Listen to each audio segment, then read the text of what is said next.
Okay, welcome to my Medicare deep dive into Medicare Part A.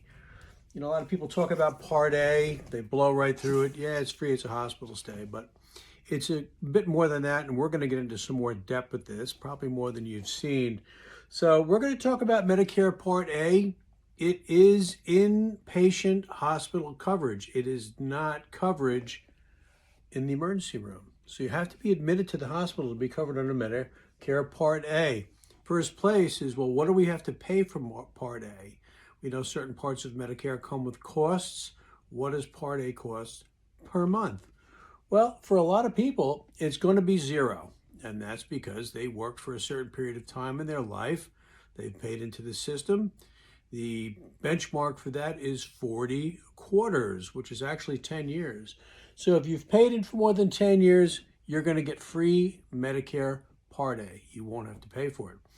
But some folks, they came into the workforce late for whatever reason, they did not work a full 40 quarters, they could pay as much as $505 a month for their Part A. So it's worthwhile looking into it, see how much you've paid into the system to see what exactly you're going to pay. So work history has a definite consequence with that. Now we're going to talk about coverage costs. Well, if you use the card to go in the hospital and you stay in and you're admitted, well, is there going to be a cost to it? Well, there is. That part's not free. What are you going to get? Well, on days 1 through 60, whether you're in for 1 day or up to 60, which means 15 days, 25 days, right on up to 60 days, you're going to pay one number. You're going to have a $1,736 deductible, whether you're in for 1 day, as I said, 5 days, 60, it's one number to pay.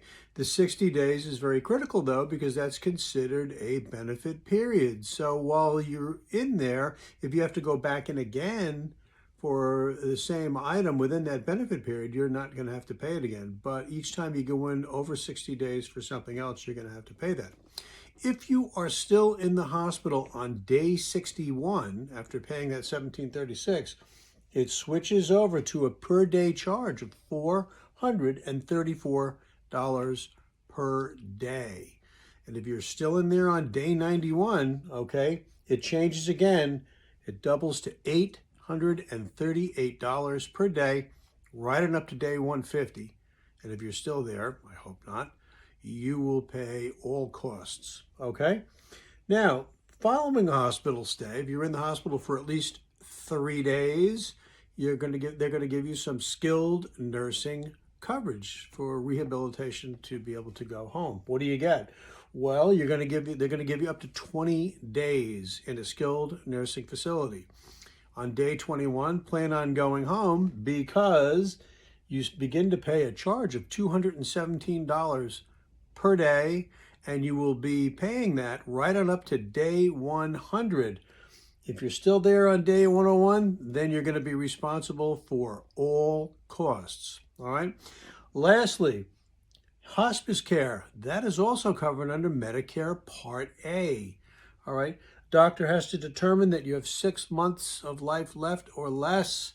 What they're going to do is they're going to cover everything for pain management, medical support, counseling, family counseling, and things like that.